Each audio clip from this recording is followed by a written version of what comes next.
Selamat pagi pemirsa, apa kabar Anda di pagi hari ini?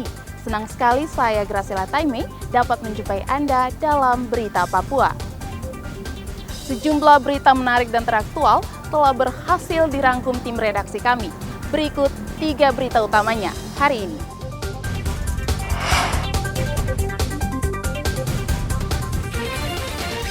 Sebuah rumah di Jalan Maruni, Manokwari terbakar.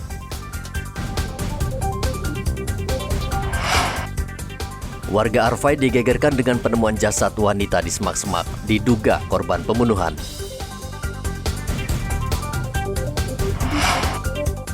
Perahu cepat yang membawa 5 penumpang dihantam gelombang tinggi di perairan Kondo, Merauke.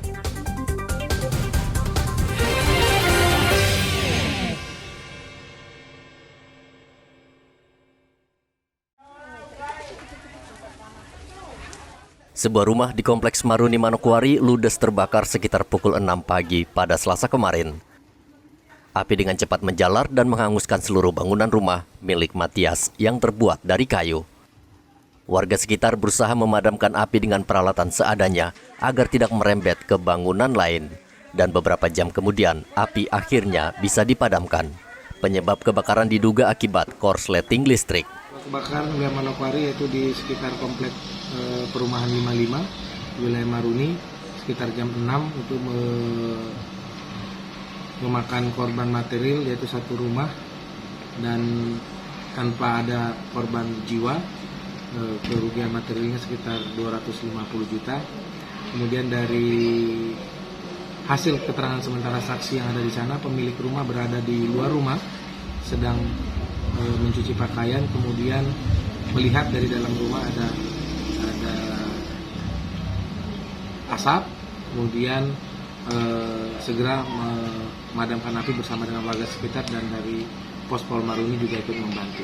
Dugaan awal dari kesaksian pemilik rumah maupun saksi lain sudah adalah adanya dugaan arus pendek atau korsleting listrik. Saat ini sudah dilakukan juga oleh TKP dan tentunya kami akan melakukan pemeriksaan forensik untuk pemeriksaan laboratorium untuk memastikan dugaan korsleting listrik ini supaya mendapatkan penyebab kepastian daripada kebakaran.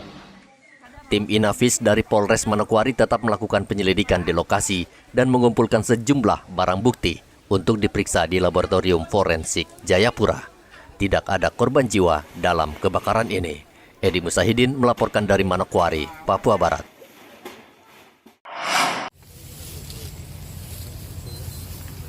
Mayat wanita berusia sekitar 20 tahun ditemukan tergeletak di semak belukar di belakang kantor Gubernur Papua Barat, Arfai, Manokwari, Selasa kemarin. Warga yang kebetulan melintas menemukan tubuh korban yang penuh luka dan tertutup daun. Polisi yang mendapat laporan langsung memeriksa tempat kejadian perkara dan menduga wanita ini tewas akibat dianiaya. Namun untuk memastikan penyebab kematian, jasad korban langsung dibawa ke RSUD Manokwari untuk divisum. Ditemukan di sekitar tempat pemungutan air sampah di sekitar kantor gubernur. Dari hasil pemeriksaan dan sudah dilakukan identifikasi, sudah dapat diketahui bahwasanya korban adalah seorang perempuan, kemudian berinisial AS, berumur 20 tahun, pekerjaan swasta. Jadi dari hasil identifikasi korban ini kami masih menunggu hasil pemeriksaan visum luar daripada korban, namun untuk sebagai keterangan awal dapat dilihat kasat mata, diketahui ada tanda-tanda kekerasan di sekitar wajah. Untuk tadi hasil pengarahan olah TKP ditemukan beberapa barang bukti, yaitu berupa dua buah jepit rambut, sepasang sendal wanita yang diduga milik korban, kemudian 1 buah botol aqua, 1 buah batu kali, dan 2 buah batu karang yang terdapat bercak darah. Serta ada beberapa daun yang kita ambil juga yang terdapat bercak darah. Itu hasil pemeriksaan olah TKP dan saat ini sudah dilakukan langkah-langkah untuk segera segera diungkap pelaku daripada. Tim Inavis di lokasi kejadian mengumpulkan sejumlah barang bukti. salah satunya batu yang diduga digunakan untuk menganiaya korban. Polisi juga telah meminta keterangan 2 orang saksi. Edi Musahidin melaporkan dari Manokwari, Papua Barat. Kelompok kriminal bersenjata KKB kembali beraksi membakar sejumlah alat berat milik PT DHR yang sedang membangun jalan dari distrik Oksebang ke Kiwirok di Kabupaten Pegunungan Bintang. Teror yang dilakukan KKB terjadi pukul 9 pada Senin malam. Menurut saksi, sekelompok orang tiba-tiba mendatangi kampung Mangabib. Mereka bertindak anarkisme, membakar sejumlah alat berat milik PT DHR. Kabid Humas Polda Papua Kombes Pol Ahmad Mustafa Kamal mengatakan para pelaku merupakan anggota KKB Ngalum Kupel, pimpinan Nason Mimim.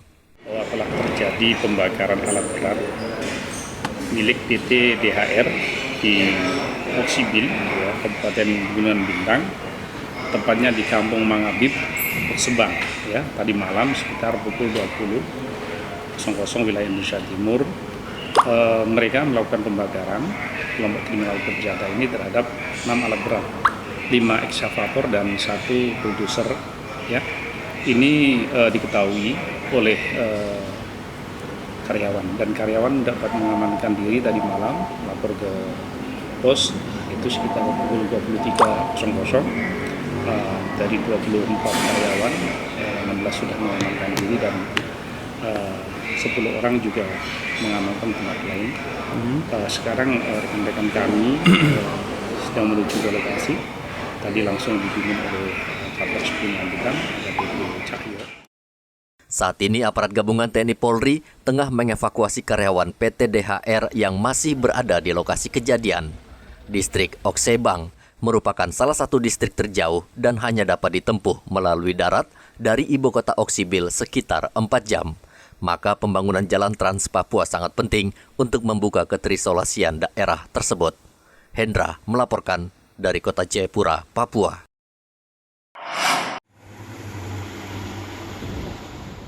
Perahu cepat yang ditumpangi 5 orang tenggelam dihantam gelombang tinggi di perairan Kondo, Kabupaten Merauke pada Senin lalu. Tim SAR langsung bergerak cepat mencari kelima korban yang diduga tenggelam di lokasi yang jaraknya sekitar 77 km dari dermaga Merauke. Para penumpang tersebut rencananya akan pergi ke kampung Kondo dari dermaga Merauke. Namun naas, gelombang yang tinggi menggulung perahu yang mereka tumpangi sehingga terbalik dan tenggelam.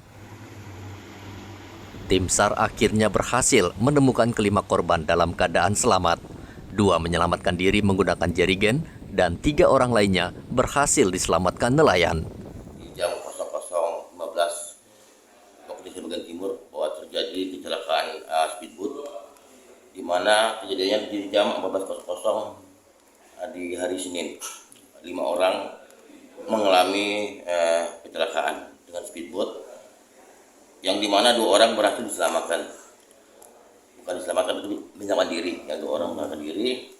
Nah, terus yang 3 lagi kami dapat info tadi pagi, yang 2 juga berhasil sampai ke darat, dan terakhir yang kami dapat info lagi di jam 8.45 1 orang juga sudah sampai ke darat. Jadi kita bersyukur semua korban dalam keadaan selamat.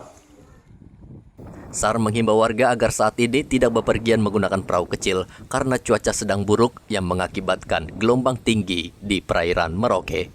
Muhammad Ridwan melaporkan dari Merauke, Papua.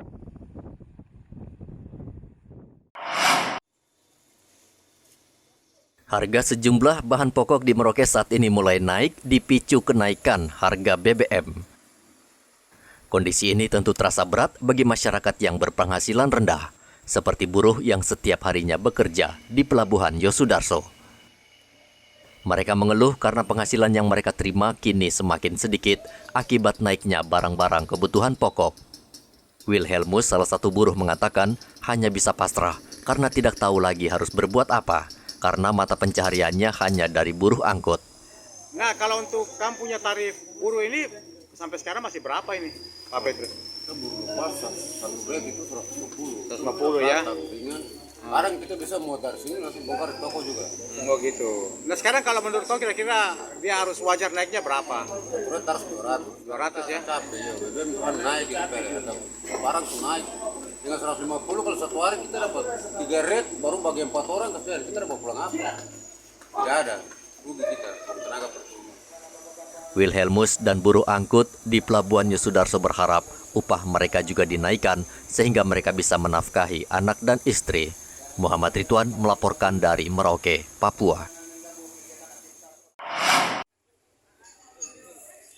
Sejumlah penjual tempe dan tahu di Merauke tidak mau latah menaikkan harga untuk menyesuaikan kenaikan harga BBM yang baru.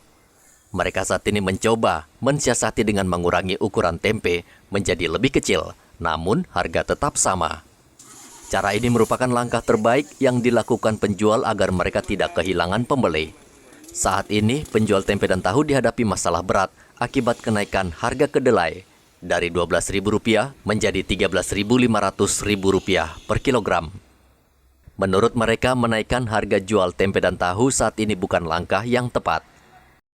Ini kan BBM udah naik, nah semua jenis barang kan udah pada naik. Nah untuk tempe dan tahu sendiri gimana, udah ada kenaikan belum? Belum, Pak. Belum ada kesepakatan tuh. Sekarang masih dijual berapa ini? 10.007 satu bungkus. Satu bungkus itu ya.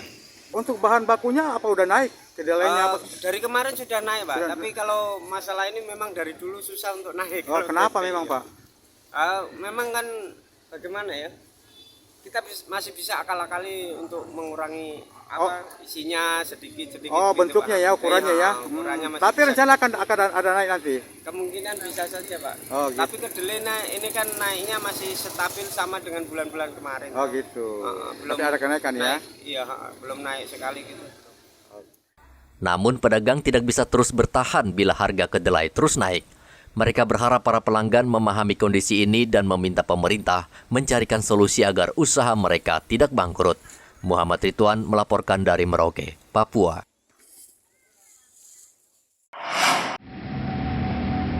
Disperindak Kabupaten Mimika tengah mengawasi dengan ketat 4 SPBU untuk memastikan penyaluran BBM berjalan sesuai dengan ketentuan pemerintah.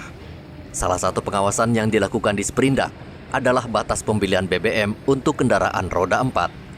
Saat ini ada 6 SPBU di kota Timika, namun 2 SPBU dikhususkan untuk menjual BBM ke sektor industri, sehingga hanya 4 SPBU yang diawasi Disperindak dalam penyaluran BBM bersubsidi.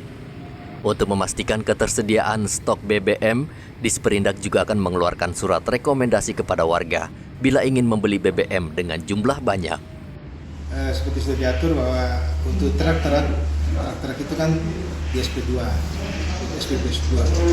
Senudin menerima pick-up, sedangkan kilo 8 menerima jerigen-jerigen dan truk itu peti kemas pelabuhan punya, itu sudah dibagi. Nah, untuk truk yang di SP2, kalau mereka kehabisan di SP2, mereka bisa mengisi di SPBU Nawardi. Kalau untuk kendaraan sudah ditentukan, sudah ditentukan untuk kendaraan. Sudah ada aturan nah, yang ditentukan oleh dinas menggunakan rekomendasi itu yang jerigen. Dan itu hanya untuk SPBU Nawardi dan SPBU kilo 8.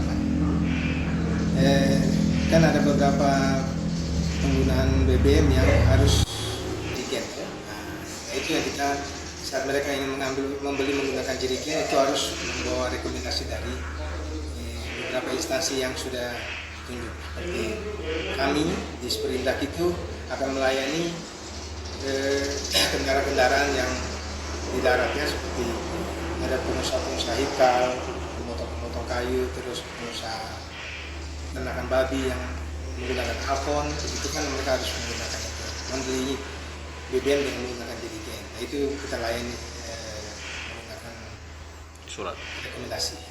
Mereka bisa membeli dengan jerigen tapi membawa rekomendasi dari kami. Nanti kalau untuk nelayan-nelayan dari perhubungan. Disperindak tidak segan-segan memberikan teguran dan memproses secara hukum terhadap pemilik kendaraan yang sengaja memodifikasi tangki kendaraan agar bisa menampung BBM dalam jumlah yang banyak. Dari Mimika, Papua, Igobat Momolin melaporkan. Dinas Perindustrian dan Perdagangan Kabupaten Mimika juga rutin memantau harga sejumlah bahan pokok di pasar sentral. Dari hasil pemantauan, harga beberapa jenis bahan pokok mengalami kenaikan setelah pemerintah mengumumkan kenaikan harga BBM. Namun secara umum, harga bahan pokok di pasar sentral Mimika masih stabil. Barang kebutuhan pokok yang mengalami kenaikan disebabkan pasokan yang memang berkurang. Seperti beberapa jenis cabai yang stoknya menipis akibat petani gagal panen karena curah hujan yang tinggi. Khusus untuk cabai itu kan tergantung stok yang ada. Jadi kita tetap bertahan pada headnya saja. Tapi kan ke harga keekonomisan mereka, distribusinya itu kan diperhitungkan juga. Headnya berapa kan? Tidak ada yang lokal ya. Tapi karena situasi cuaca, jadi lokalnya memang agak kurang ya. Makanya stok untuk cabai khususnya itu memang agak kurang di pasar. Makanya karena kekurangan stok itu makanya harganya memang seperti yang dalam daftar kami ya. Cabai khususnya. Nah, sedangkan yang dari luar ini kebanyakan mereka pesanan dari Gunung Tengah. Jadi saat mereka dipesankan ini kan cabai ini kan tidak bisa disimpan lama, jadi mereka harus segera drop itu bawang merah dan cabai. Karena memang bawang merah dan cabai kan kebanyakan dari luar pasukan. Kalau di sini tergantung cuaca. Sejauh ini kenaikan harga cabai tidak mempengaruhi kenaikan harga bahan pokok lainnya. Pantauan harga kebutuhan pokok ini di pasar sentral akan terus dilakukan di Sperindak Kabupaten Mimika untuk mengantisipasi lonjakan harga yang kerap dilakukan distributor yang ingin mencari keuntungan pribadi. Dari Mimika, Papua, Igobat Momolin melaporkan.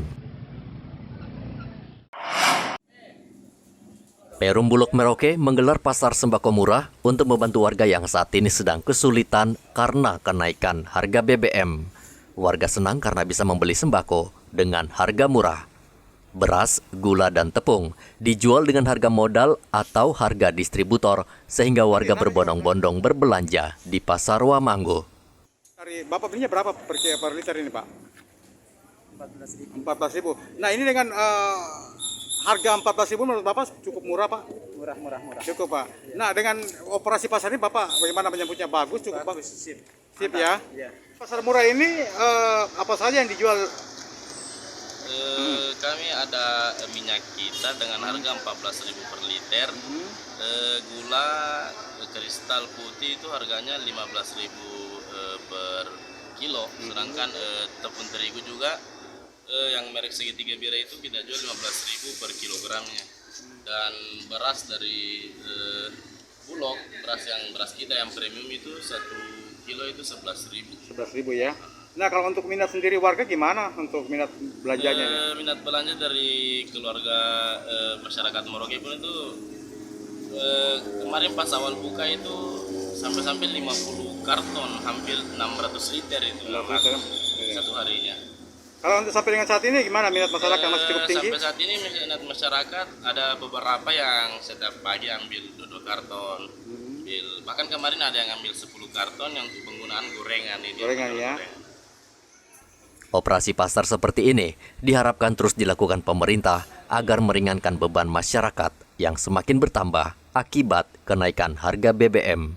Muhammad Ridwan melaporkan dari Merauke, Papua. Pemirsa, informasi tadi sekaligus mengakhiri jumpa kita pada pagi hari ini. Saya Graciela Taime, mewakili kerabat kerja yang bertugas menyampaikan terima kasih, selamat beraktivitas, sampai jumpa. Wanyambe.